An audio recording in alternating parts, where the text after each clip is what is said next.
All right, are we live? We are live, everyone. Welcome to the ARCA Racing Podcast. I'm your host, Colby Evans, aka Startin' Park Car here, and we are here today talking about the ARCA Menard Series East. Yes, the East Series division had their debut race of 2025, usually at the Five Flag Speedway, and a lot of hype was into this race of last week. We talked about it, one of the biggest East Series standalone car counts, arguably, I think, if not the biggest East Series standalone car count that we had seen in a long time. And, maybe we would see some challenging, for the lead. Would the 18 just lead every single lap like we've seen in the past?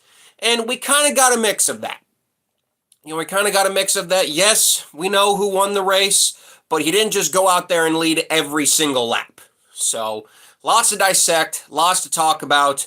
We're going to go through my little intro. I go through the beginning of every single podcast, and then we will jump right into the ARCA East action from Pensacola. So you guys know the drill. Follow me on social media, at Startin' Park Car on Twitter for all ARCA tweets, knows, and all the other crap for some reason I tweet that you guys seem to enjoy.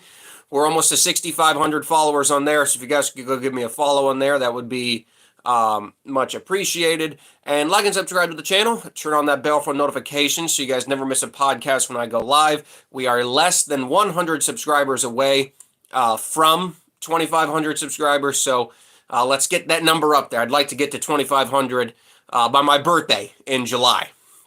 And of course, check out the Racing Experts for all NASCAR media related content. So Pensacola, Five Flag Speedway, a very fun racetrack. It's a famous track. It's where the Snowball Derby is held every year. Very much a driver's racetrack. You got to have a good handling setup, and you got to know how to drive because all four corners are different. Every driver who's ever driven this track will tell you it looks easy, but it's nowhere near easy.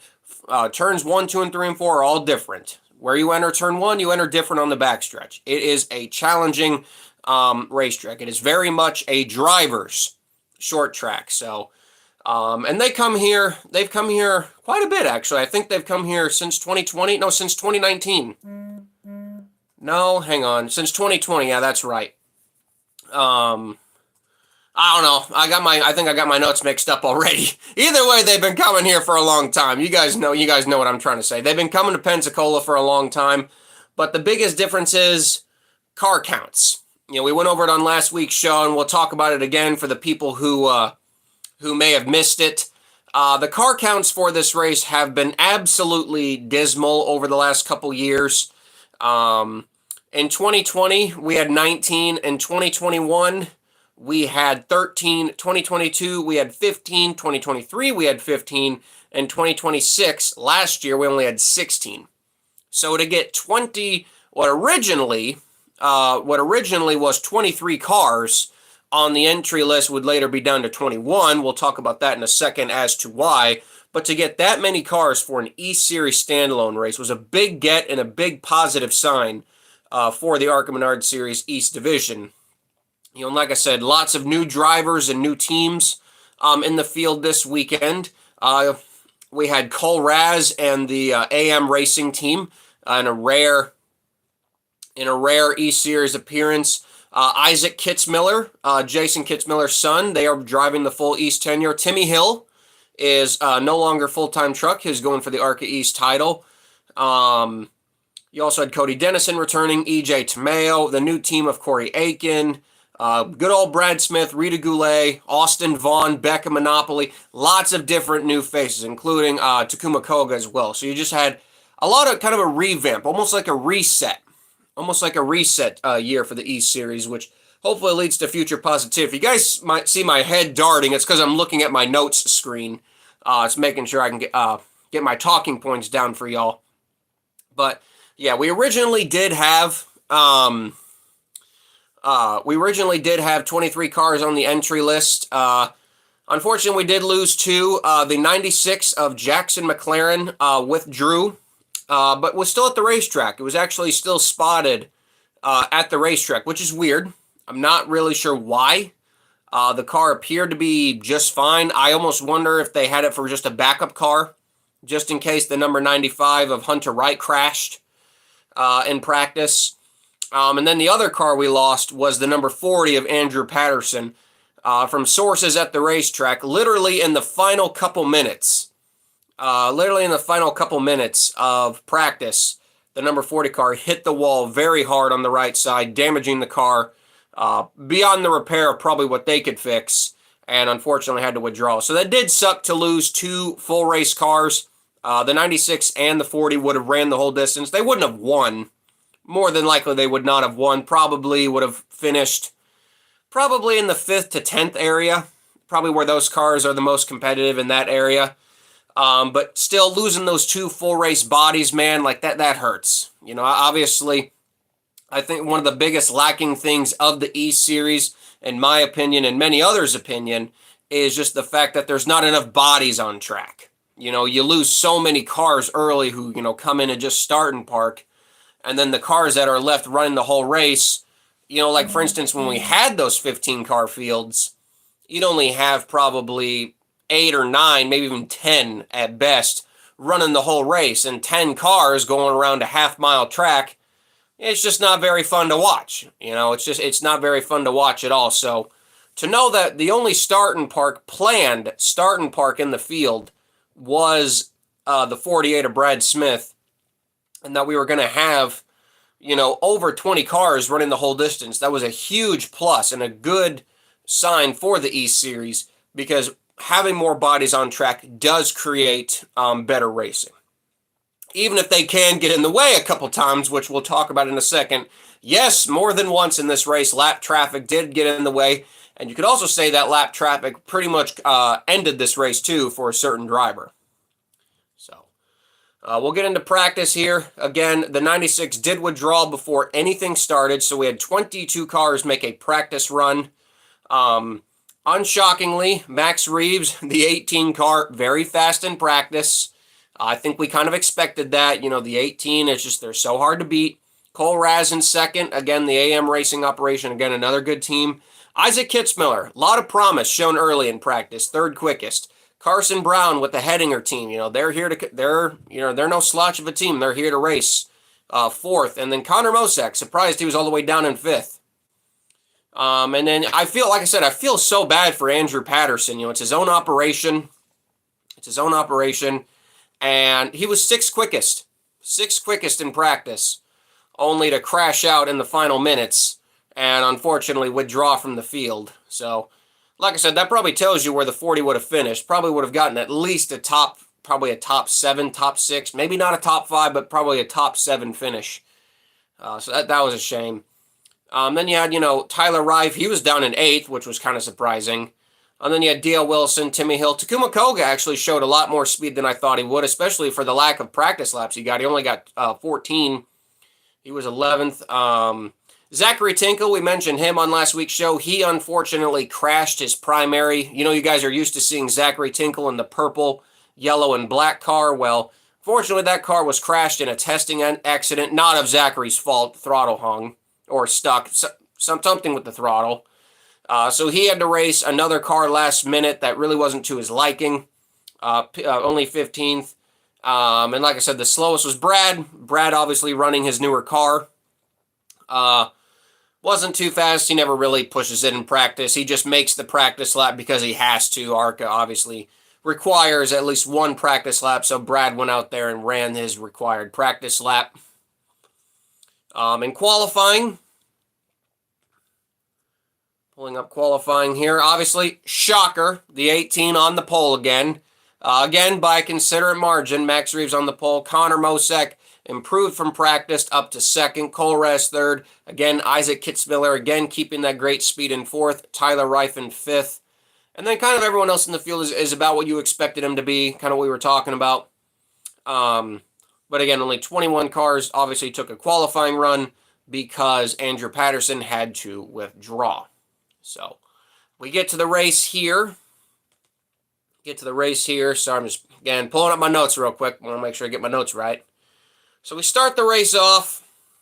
And, you know, unshockingly, the 18 and the 28 lead the field to the green flag. 18 gets a decent jump, and since the bottom groove is the preferred lane, gets the jump on the start. Although the 28 gives him fire, the 18 does prevail and quickly scoots out to an easy lead. Obviously, I mean, again, this is nothing new. We've seen this many, many times. We ain't saying. We've seen this 1,000 times. They're pulling away. They're pulling away from each other, and the gap stabilizes. About to what you normally see with the 18 to 28, about a second or two. They're not really getting away from each other. They're within each other's sights.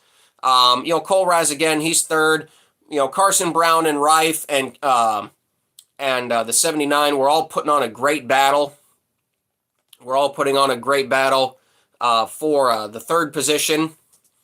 When the Fort nearly lost it off of turn 2, an incredible save off of turn 2. Like I said, we're just kind of logging laps here. Again, this race actually did used to be 200 laps, but if I had to guess, due to the car counts, they actually shortened it down to 150, which I do think is good. I don't necessarily think the East races need to be 200 laps, especially when the car counts are not very good. Maybe now that the car counts are back up, we can raise it up, but I still think 150 is the happy medium for the ARCA East series. It's a series that doesn't necessarily need to be races that long. So, we're still racing, and then unfortunately, we had an incident with Cody Dennison off of turn 2. He went spinning down the backstretch. Luckily, did not hit anything. Not sure if he got help from someone. Some people were saying he got help from his teammate. I couldn't quite check if that was accurate. The broadcast really didn't show it. So I'm not sure who did hit Cody, but either way, he went spinning. His day would go from bad to worse. I'm not really sure what happened because I was focused on the leaders, but he ended up 19 laps down. So I'm not really sure. People are saying, in the chat saying it was Tinkle. So maybe, I guess Fast Track teammates may have made contact. But either way, I'm not sure what happened to Cody to end his day 19 laps down off the pace. I should mention a couple of things. Nate Moeller did take over driving duties in the 06 as CW Lemoyne. I unfortunately had to step out of the car due to health issues. I did forget to mention that. So well wishes to CW. We hope to see him in the car again soon. He's a legit badass. If you want to hear about him, we talked about him heavily on last week's show. The guy's the real deal, but, prayers out to him, and hopefully he gets well soon because, health issues that he described, I won't get into them, but he is going through some serious health issues at the moment. So Nate Muller did take over the driving duties, on the 06 car. So, and we did have a start and park, like I said. Brad Smith pulled off after 4 laps. Again, the new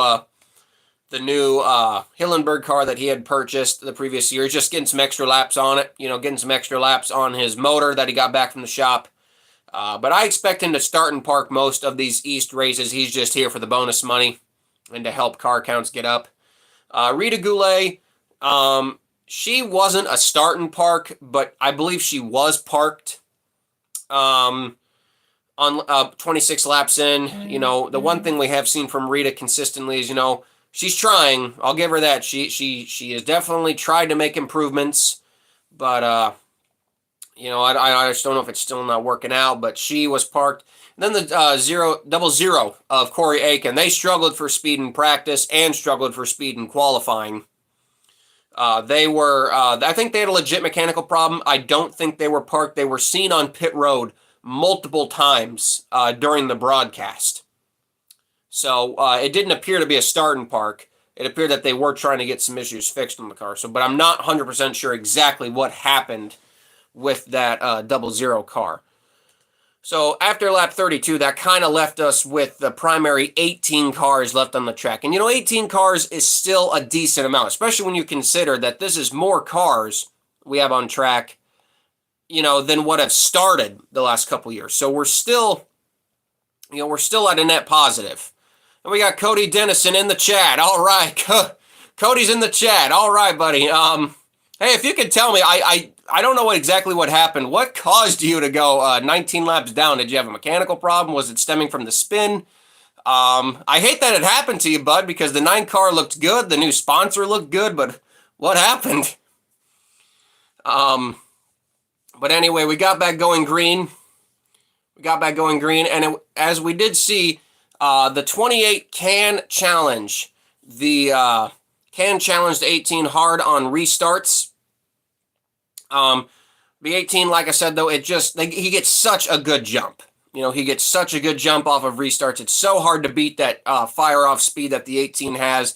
It's just something that even the 2018, unless they really have an amazing driver in there, it's just something that they can't really match. It's something that the 18 has over the field that is so hard to beat, and that is that instant fire-off speed.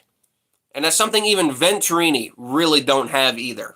That instant fire-off speed is such an advantage that 18 has. But we did have a debris caution a little bit later on, about 20 laps later. Again, another 2 straight free passes, by the way. 2 straight free passes for Takuma on those 2 cautions. Okay, so it was Zachary who got into Cody Dennison. Well, boy, that sucks. The Fast Track teammates getting into it. Oh, boy. Uncle Andy ain't going to be too happy about that. Now, everyone's my uncle. We got Uncle Brad, we got Uncle Carl, we got Uncle Andy. Everyone who I work for in racing, I just consider my uncles.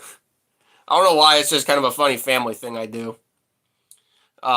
We got back going green again, and this time the 28 really tried to get a good run going on the 18, but they were making contact, man. They were not afraid to rubbing each other, and as we've seen with Max Reeves' history with the 18 car, he's not afraid to get it mixed up. He's not afraid to punt people. He's not afraid to wreck himself. And unfortunately, what that did was when they made contact into turn 3, it cut down the left rear of the number 28 of Connor Mosack. He did a full 360 going into turn 1. Thankfully, the car didn't hit the wall, didn't break or hit the wall. So they just had to replace the left rear tire.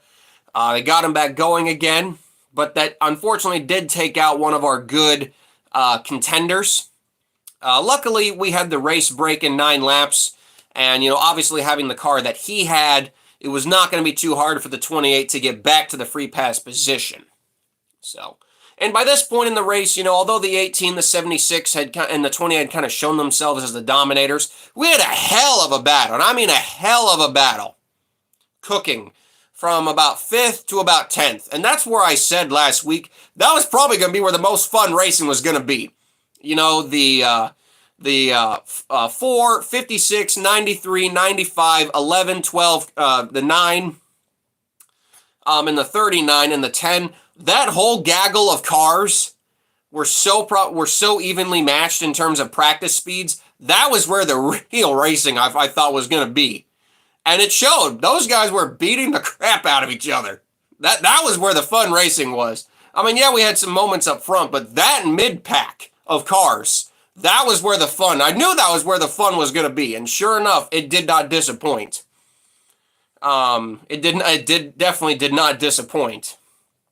But yeah, moving on, we had the halfway break where Mosack did get the free pass, but we also had a lead change before that scheduled break caution. Cole Raz managed to get in front and keep the lead on the number 18 of Connor Mosack.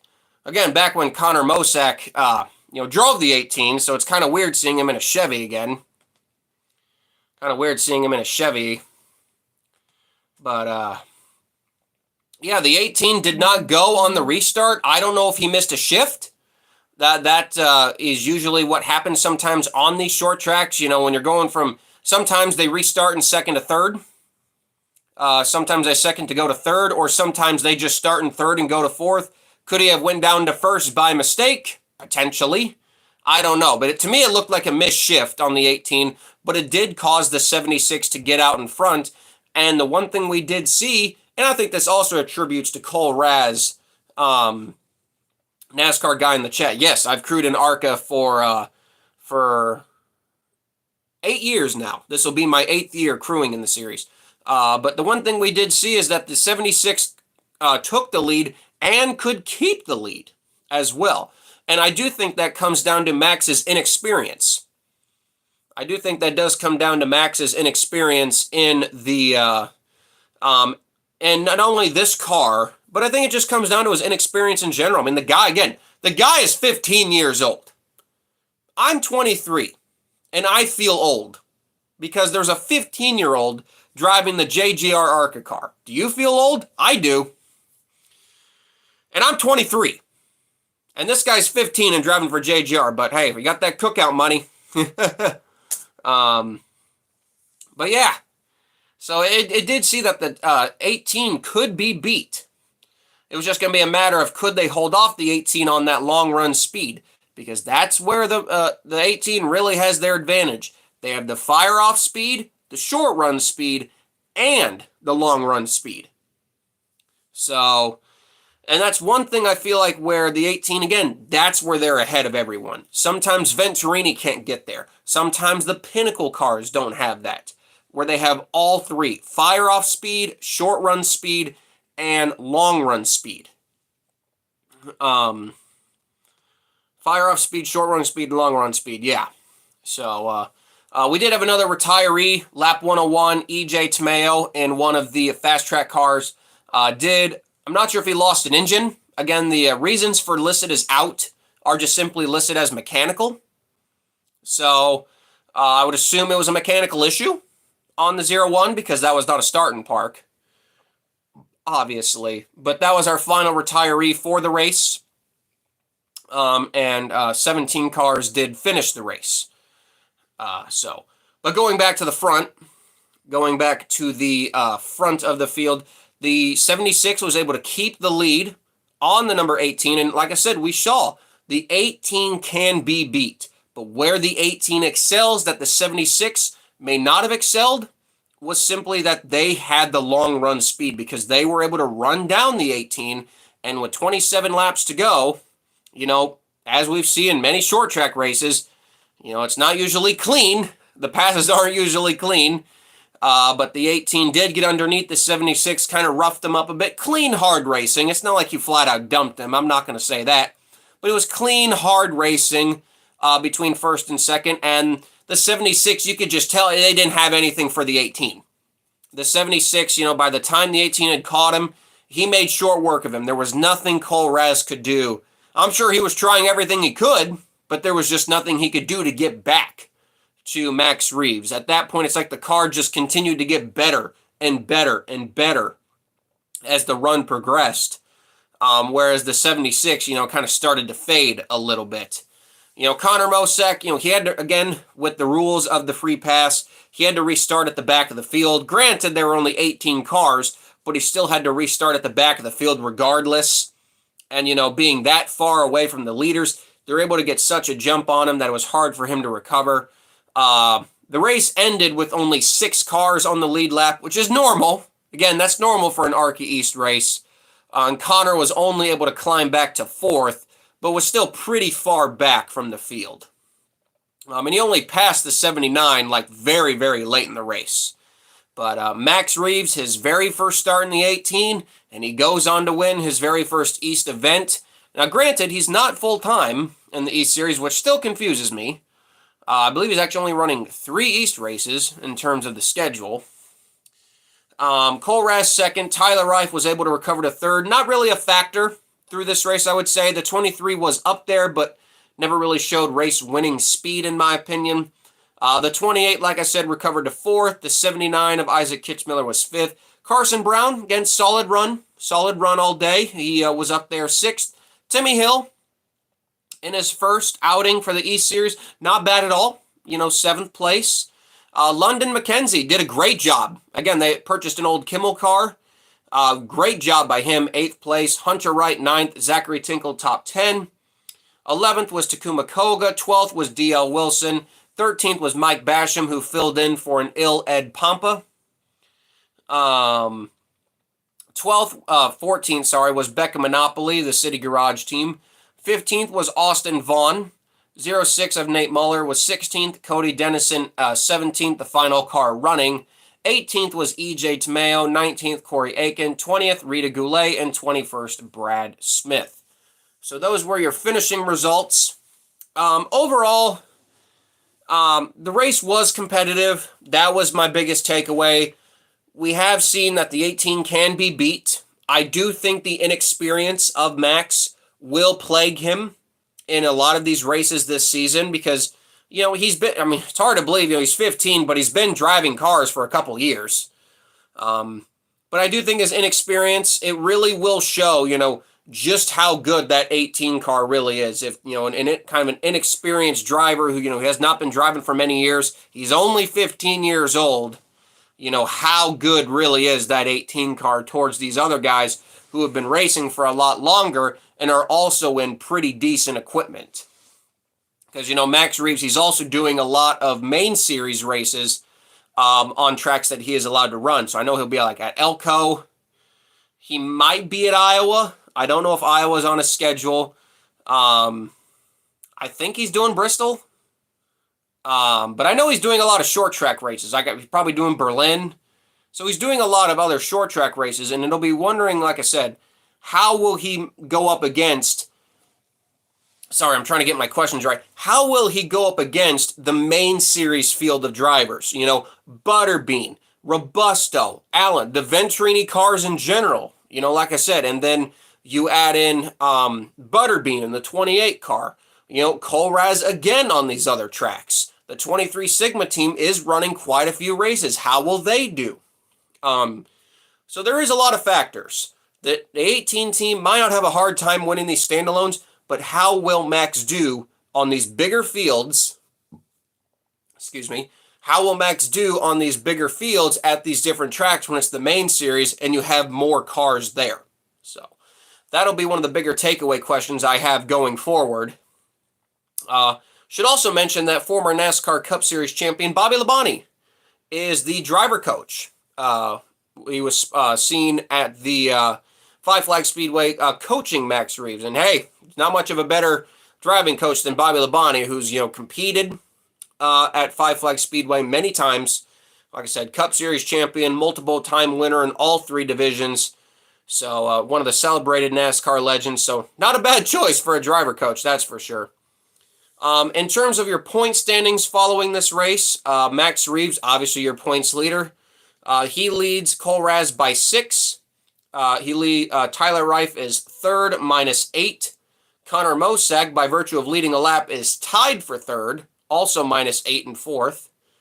Isaac Kitzmiller is fifth, -10. Sixth, we'll just go through the top 10. Sixth, Carson Brown is -11. Timmy Hill is -12.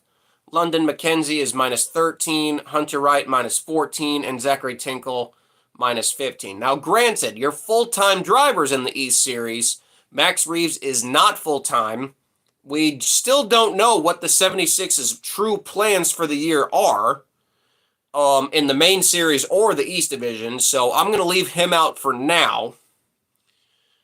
We know the 23 is full-time, so by technicality, for now, put an asterisk against that. Tyler Reif is your points leader. Isaac Kitzmiller is in second. We know he's full-time. He's -2. Timmy Hill, we also know he's full-time. He is in third, -4.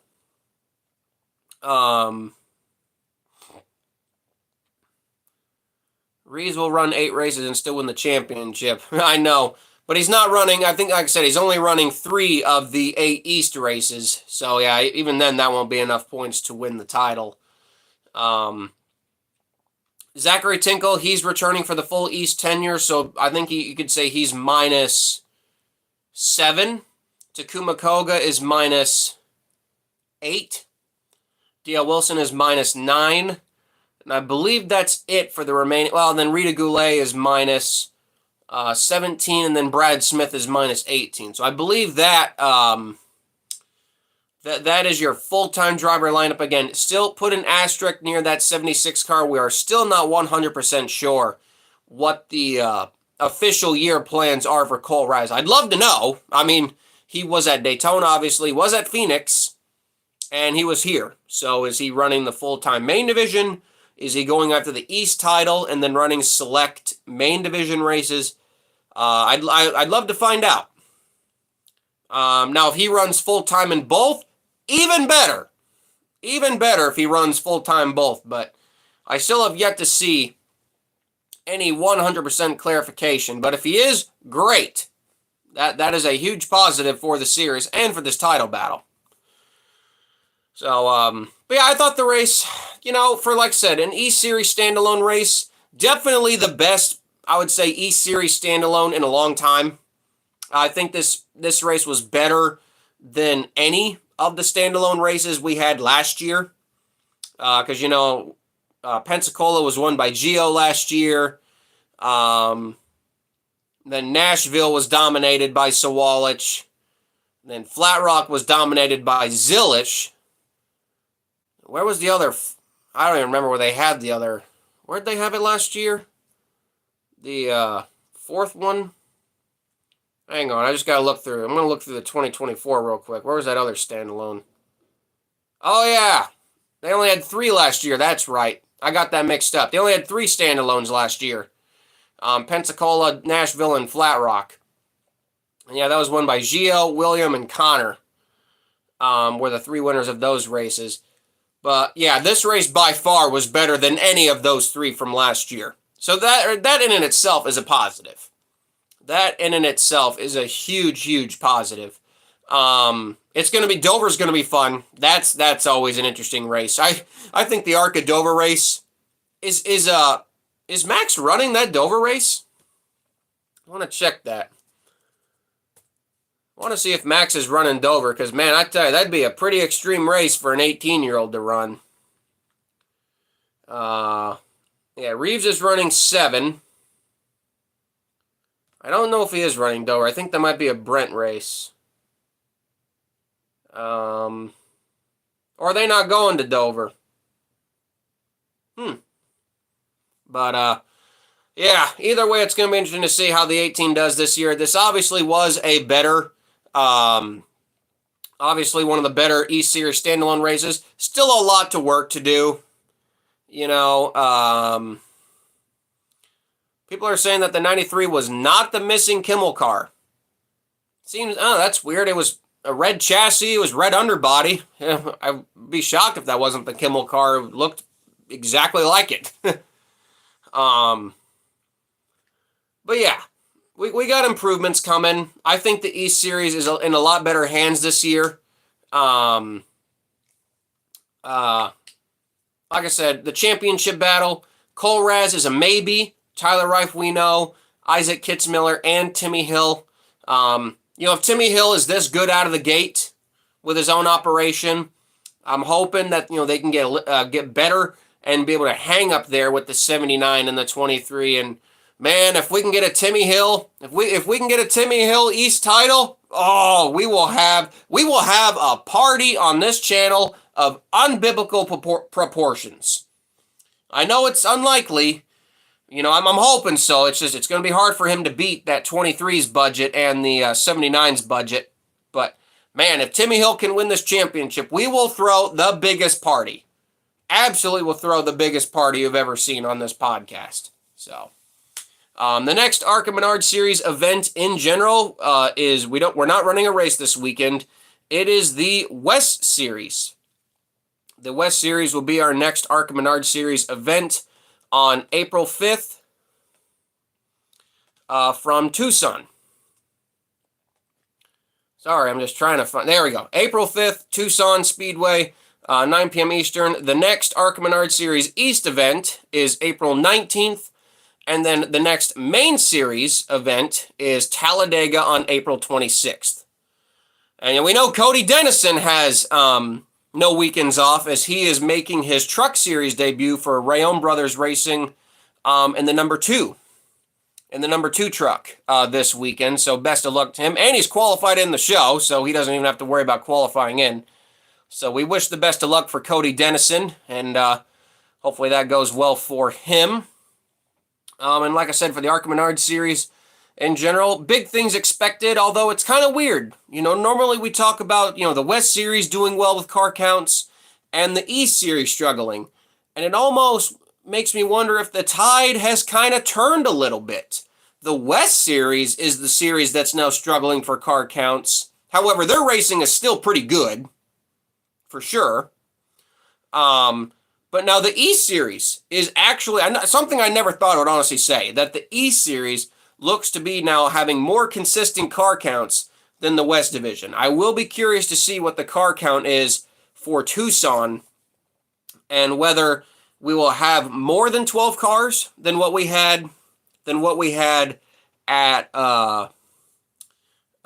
Kern County, or will we unfortunately continue again to have smaller car counts in the ARCA Menard Series West? Obviously, that'll be on next week's podcast, the preview show for that. Talladega, I'm definitely hearing reports that we might even have DNQs for Talladega, which is weird because there's no qualifying at Talladega. So, but by the looks of it, we might have a full field for Talladega, which that would be a huge positive considering last year's race. I mean, let's be honest with y'all guys. Last year's race at Talladega was pretty much a stinker. It was not very good. A lot of people in the ARCA garage even criticized it.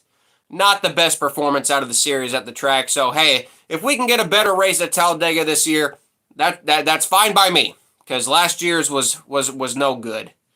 And then the Rockingham Speedway on April 19th, the next E-Series race standalone. That race is expected to have a big car count. We know that Venturini will have some cars in that race. JGR is bringing 2 cars for that race. We know the 28 will be there. I would have to imagine the 76 will probably be there as well. So we know that race in general will probably draw close to 30 cars. I'm really excited for that one. Disappointed I won't be able to go. That was on my original schedule. But, unfortunately, I've had to cancel a lot of trips because all my money is going to my vintage car. So I do kind of hate that. That's the sacrifices that you make when you buy a race car.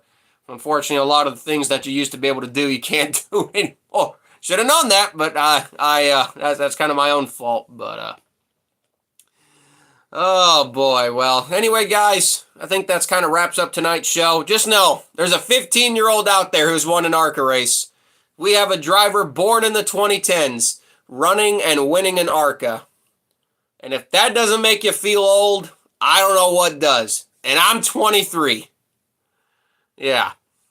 We got Martinsville, Tucson, and Rock and Roll. Well, they're right there, guys. So Cody Dennison will be at the Tucson race and will be at Racing Rockingham. So that's nice to hear.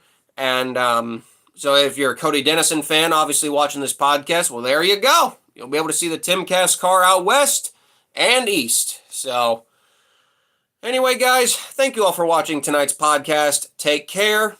I'll let you guys know later on what my plans are for racing this year. Hopefully within the next couple weeks, I'll be able to try to put together something. It's not easy.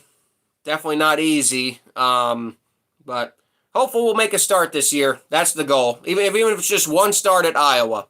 That is the goal, just to be able to race at my home track. But we'll keep you updated, guys, on that. Till then, we'll see you on next week's podcast. Give you all the goodbye salute, and have a great night. So, really, I can say. So long, everyone.